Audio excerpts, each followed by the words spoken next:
In October 1929, a man named Walter Johnson stood on the corner of Broad Street in Philadelphia with 17 cents in his pocket and a college degree he could no longer use. He had been a bank accountant for 9 years. Within 4 months, his bank had collapsed, his savings were gone, and the job he had spent a decade building simply ceased to exist. But Walter didn't starve. He didn't disappear into the shadows of history. He learned to do something most men his age had forgotten how to do, and by 1933, he was feeding his family of 5 and earning more than his old neighbors who were still chasing their old careers. The skill he learned is number 7 on this list, and I promise you, when you find out what it was, you are going to be surprised, because it wasn't what anyone expected a college-educated accountant to turn to in the darkest economic era America had ever seen.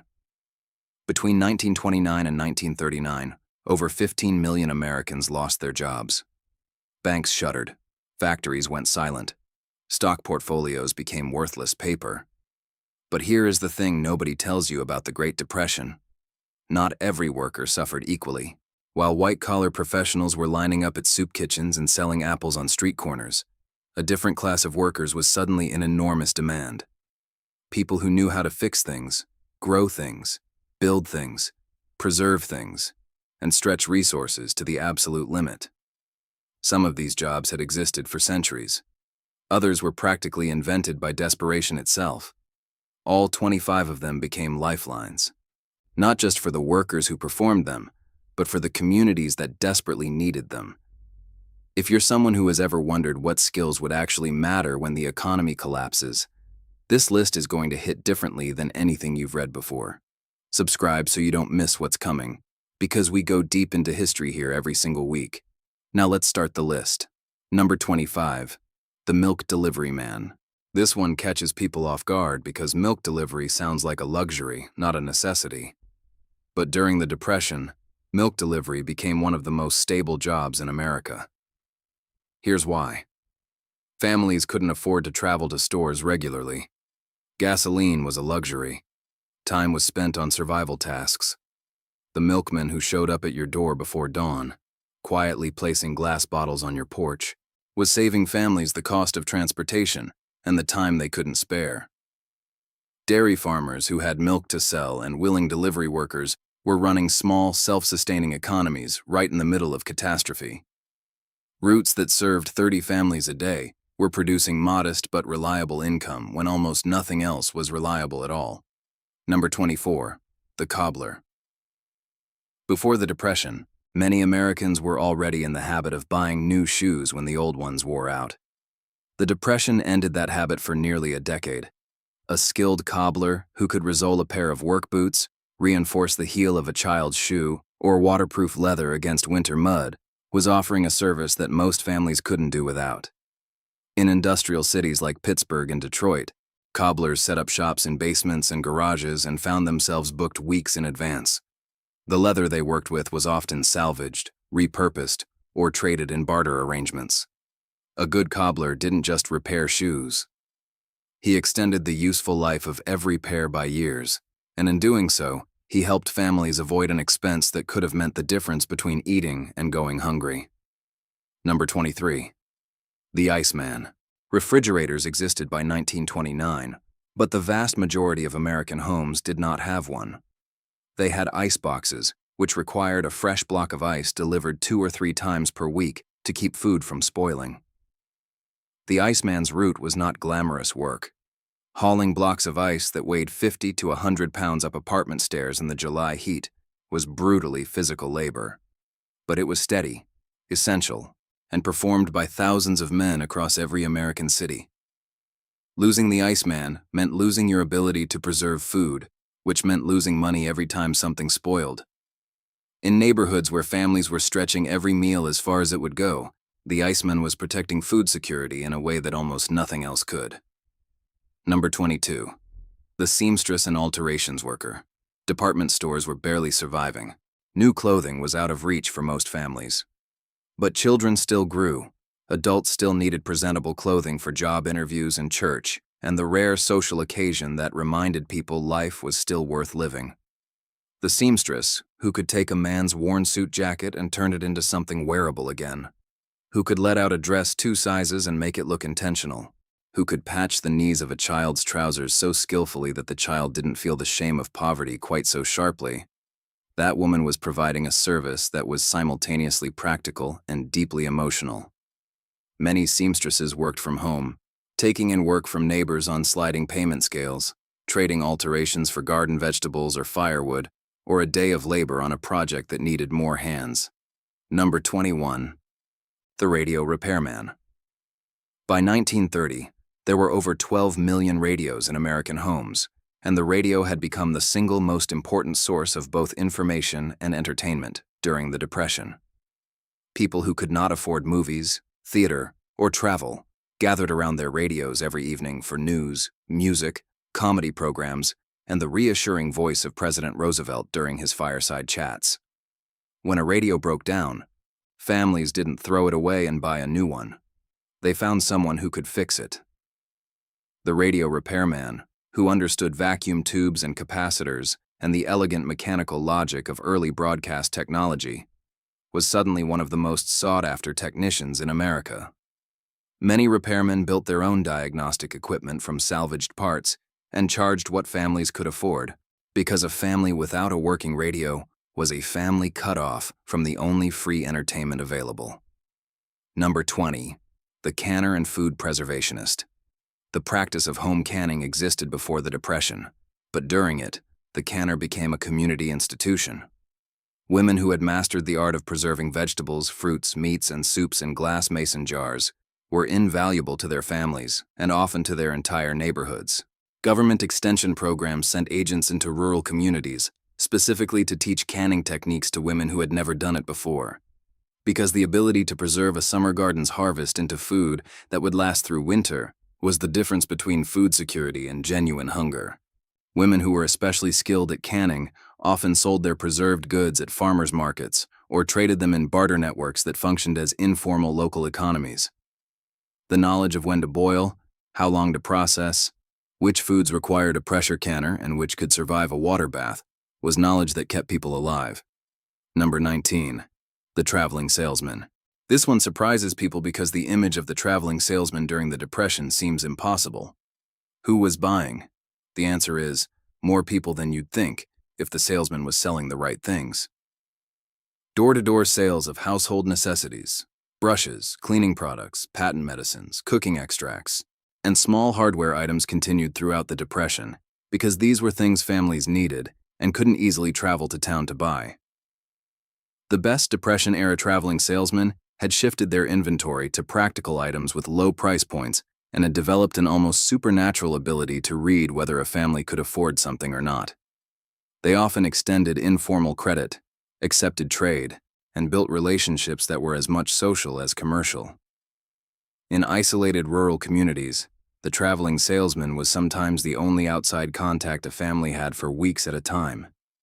If you're enjoying this so far and want to see more deep dives into forgotten history, subscribe now and hit the bell so you never miss one. Number 18. The carpenter and repair worker. Construction of new homes had virtually stopped, but existing homes still leaked, rotted, sagged, and needed constant attention. The carpenter who could repair a porch railing, patch a roof, fix a broken window frame, shore up a collapsing floor, or winterize a drafty farmhouse was doing work that prevented greater losses. Many Depression-era carpenters worked for whatever a family could offer, sometimes building up substantial stores of food, fuel, and goodwill in lieu of cash payment. The New Deal's construction programs eventually employed hundreds of thousands of carpenters and laborers, but independent repair carpenters were keeping American homes livable long before those programs existed. Number 17. The nurse and practical nurse. Hospitals were overwhelmed and underfunded. Families couldn't afford doctor visits for anything short of genuine emergencies. The practical nurse, sometimes trained formally, but often trained through years of experience and apprenticeship, filled the gap between professional medical care and no care at all. They delivered babies in farmhouses, managed infections with poultices and carbolic acid, sat with fever patients through the night, and counseled grieving families with a combination of medical knowledge and human wisdom that no textbook had given them. The Dust Bowl years added malnutrition, respiratory illness, and psychological trauma to the medical landscape. And the nurse who could recognize the signs of pellagra, rickets, and dust pneumonia was doing work that was saving lives in communities where doctors were rare and expensive. Number 16. The barber. A barber might seem like a luxury in a time of poverty, but the Depression proved that personal grooming retained its economic importance even in hardship. Men who were looking for work needed to look presentable. The barber who charged 25 cents for a haircut in 1931 was charging what working men could still afford, and many barbers further reduced their prices for desperate customers, accepting small trades or simply cutting on credit for longtime customers they trusted. The barbershop was also one of the few remaining social spaces in Depression-era America where men could gather, exchange news, share job leads, and feel the comfort of normal human social life. The barber was not just cutting hair, he was maintaining the dignity of men who had been stripped of almost everything else. Number 15. The mechanic. Automobiles had become genuinely essential by 1929, particularly in rural America, where distances between towns made a car not a luxury, but a practical necessity.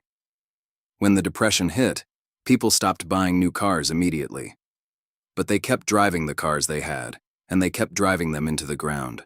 The mechanic who could rebuild a carburetor from salvaged parts, who could make a cracked engine block last another 50,000 miles, who could diagnose an ignition problem by sound alone, was performing miracles of improvisation that kept farmers in the fields and workers commuting to whatever employment still existed. Shade tree mechanics who worked out of their own driveways on weekends and evenings built loyal customer bases across entire communities. Number 14. The dressmaker. Distinct from the alteration seamstress, the Depression-era dressmaker was creating new garments from salvaged fabric, feed sacks, flour bags, and anything else that could be cut and sewn into something wearable. The practice of making dresses and shirts from printed cotton flour sacks became so widespread that flour companies began printing their bags in attractive floral and gingham patterns, specifically because they knew mothers were making their children's clothes from them. The dressmaker who could take a 100-pound flour sack and turn it into a child's Sunday dress was not just making clothing. She was making a statement about the dignity of her family and the ingenuity of her community. Many dressmakers took in work from neighbors, creating informal home-based businesses that sustained them through the entire Depression decade. Number 13. The blacksmith and farrier. Most people assume the blacksmith was already obsolete by 1929. They're wrong. In rural America, the blacksmith remained essential because machinery still broke, and horses were still working animals on millions of farms. When a tractor part failed, and there was no money for a new one, the blacksmith could fabricate a replacement from scrap iron. When a plow broke its iron frame, the blacksmith could weld and reshape it. Farriers who shoed horses were equally indispensable in farming communities that had reverted to horse-drawn equipment because they could no longer afford fuel. The Depression actually reversed the decline of the blacksmith's trade in rural areas, and shops that had been struggling found themselves with more work than they could handle. This is one of the stories nobody talks about when they discuss the 1930s. If you have a grandparent who remembers seeing a working blacksmith shop, drop their home state in the comments. I'd love to know where those shops were still running. Number 12. The midwife.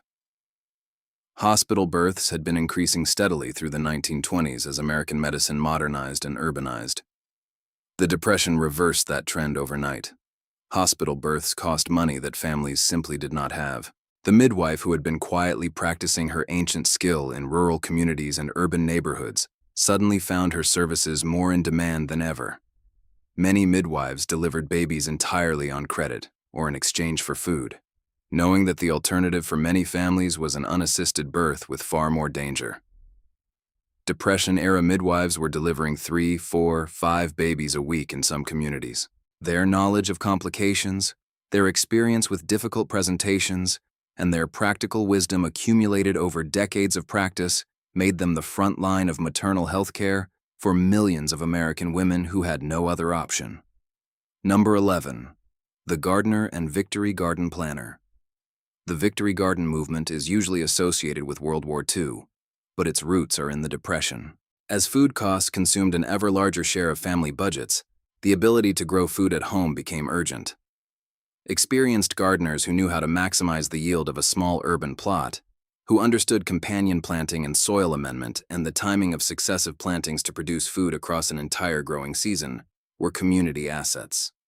Many worked their own plots while also advising and helping neighbors establish theirs. The knowledge of how to grow, preserve, and store a year's worth of vegetables from a quarter-acre garden was not common knowledge in 1930 America, but it became common knowledge quickly because experienced gardeners shared it urgently and generously. Number 10. The pawnbroker. The pawnbroker occupies a complicated place in Depression history, at once exploitative and genuinely essential. Families who had exhausted their savings but still had physical possessions, jewelry, musical instruments, tools, furniture, clothing, turned to pawnbrokers as a source of emergency liquidity when banks would lend nothing and charity had run dry. The best Depression-era pawnbrokers maintained meticulous records and honored redemption agreements faithfully, giving families the genuine possibility of reclaiming their belongings once circumstances improved. Pawnshops were also redistribution engines, moving goods from families who couldn't use them to other families who desperately needed them at prices far below retail. In some neighborhoods, the pawnshop was the closest thing to a functioning credit market that existed. Number 9. The laundress. As domestic service declined because families could no longer afford live-in help, the commercial laundress who operated out of her own home took on the overflow. Washing clothes by hand for other families was hard, physically punishing work that left knuckles cracked and backs aching. But it required almost no capital investment beyond a washtub, a washboard, a clothesline, and access to water.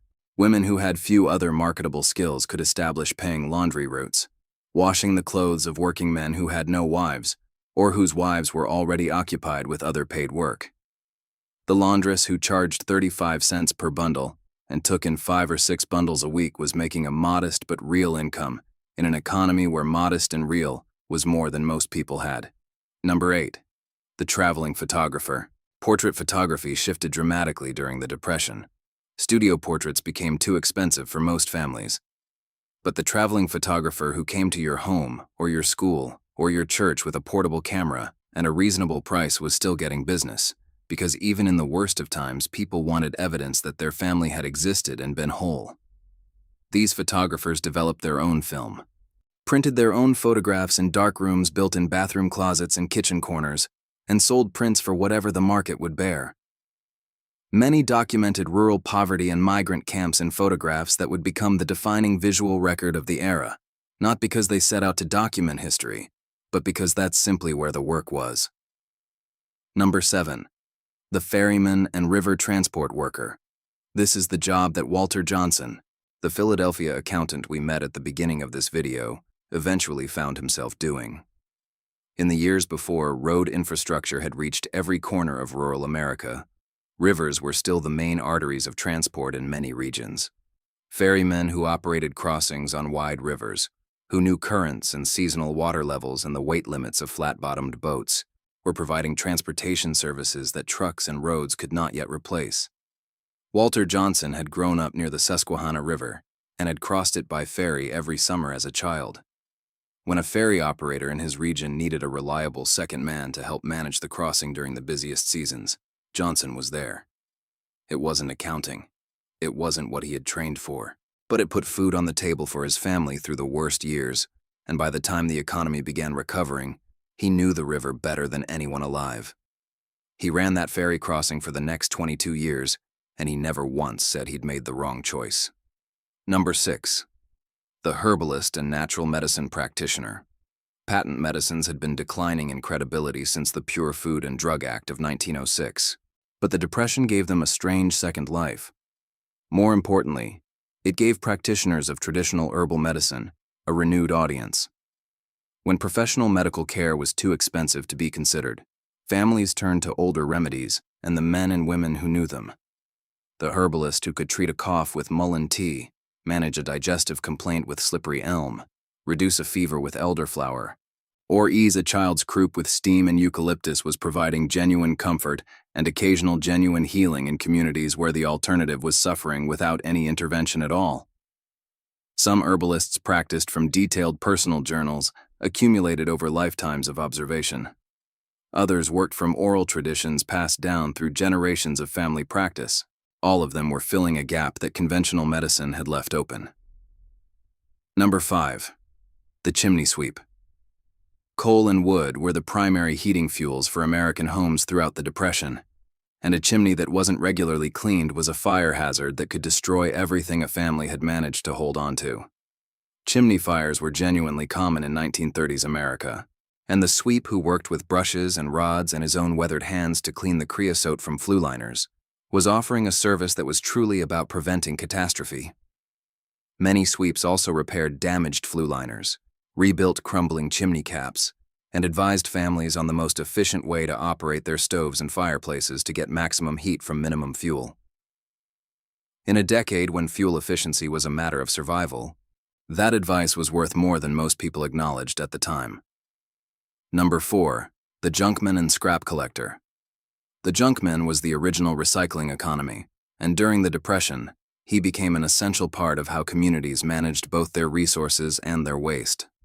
Driving horse-drawn carts or battered trucks through neighborhoods, calling out for rags, metal, glass, rubber, and paper, the junkman paid pennies per pound for materials that could be resold to industrial salvage operations. For families who had nothing to sell but their accumulated household debris, those pennies added up to grocery money. For the junkman himself, the ability to identify value in what others considered garbage was a skill that consistently produced income, even when the mainstream economy was producing almost nothing. The best junkman knew exactly what each commodity was worth at the salvage yard, which neighborhoods had the most productive routes on which days, and how to negotiate prices in both directions simultaneously. Number 3. The teacher. This might seem obvious, but the Depression changed what teaching meant in fundamental ways. Many public school systems were slashing budgets so severely that they couldn't afford to keep schools open full days or full years. Teachers were often paid in scrip, in delayed warrants, in IOUs that might or might not be honored. And yet the teachers who stayed, who showed up in unheated classrooms in November, and taught arithmetic on chalkboards when there were no textbooks left, who stayed after school to tutor children whose parents were too exhausted and demoralized to help with homework, who instilled in their students the conviction that education was the one thing that could not be taken from them. Those teachers were doing some of the most important work in the country. Literacy rates, high school completion rates, even college enrollment rates paradoxically increased during the Depression in many regions, partly because young people had fewer immediate employment options, and partly because teachers refused to let their communities give up on the future. Number 2. The farmer who understood soil. Not every farmer survived the Depression. In fact, many didn't. The Dust Bowl wiped out entire agricultural regions and turned productive farmland into desert through a combination of drought and catastrophically poor farming practices. But the farmers who understood soil, who had kept their land covered with winter crops, who had maintained windbreaks along their fence lines, who had rotated their crops and returned organic matter to their fields, and understood the relationship between healthy soil and productive agriculture, those farmers kept producing food when their neighbors couldn't. Their knowledge was not just economically valuable, it was a matter of life and death for the communities that depended on them. The USDA's Soil Conservation Service was established in 1935 specifically because of what the Dust Bowl had revealed about the catastrophic consequences of farming without ecological knowledge. The farmers who already had that knowledge had been practicing a kind of wisdom that modern industrial agriculture had been actively discouraging for decades. Number 1. The general storekeeper. This is the job that held communities together in ways that nothing else could, and it deserves more than a paragraph. The general storekeeper during the Great Depression was not simply a merchant. He was a banker, a social worker, a credit officer, a community anchor, and sometimes the only thing standing between a family and genuine destitution. Because the great storekeepers of the Depression era ran credit systems of breathtaking complexity and intimacy, they kept handwritten ledgers in which every family's account was carefully recorded, every purchase noted, every partial payment credited, every debt carried forward with no interest and no pressure during the worst months and the worst years. They knew which families had a man who had just found work and would be able to pay something by the end of the month. They knew which families had sick children and needed medicine more than food. They knew which farmers had a crop coming that would clear their entire account if the weather held. And they made decisions, every single day, about how much credit to extend and to whom, that were less like business decisions and more like acts of moral reasoning. The great general storekeepers of the Depression lost money on paper for years at a time. Many of them technically operated at a loss for the entire decade. And yet they kept the doors open, kept the shelves stocked as best they could, kept accepting IOU slips and partial payments and promises because they understood something fundamental about how communities work. If you let your community fall apart, there is no community left for you to sell things to. The general store was the economic nervous system of small-town America, and the person behind the counter was the one holding it together with nothing more than a good memory, a stubborn heart, and a willingness to trust people who had given them every reason not to. Some of those accounts were never paid. The families who owed them moved away, or the breadwinners died, or the drought just never ended. Storekeepers absorbed those losses quietly and didn't speak of them. What they did speak of, decades later, was the moment a family came back and paid off an account that was 10 years old. A farmer's son who had been a child during the worst years showing up as an adult with cash and a sense of obligation so deep it had survived everything time could throw at it. Those moments, storekeepers said, made everything worth it. The 25 jobs on this list were not glamorous. Most of them were hard, physical, imperfectly compensated, and largely invisible in the historical record. The Great Depression is usually told as a story of failure, collapse, and suffering. And it was all of those things. But it was also a story of ingenuity, adaptation, and the stubborn human refusal to stop being useful. The people who survived it best were the ones who knew how to do something real, something with their hands and their knowledge and their willingness to show up and work. Here's the question I want to leave you with.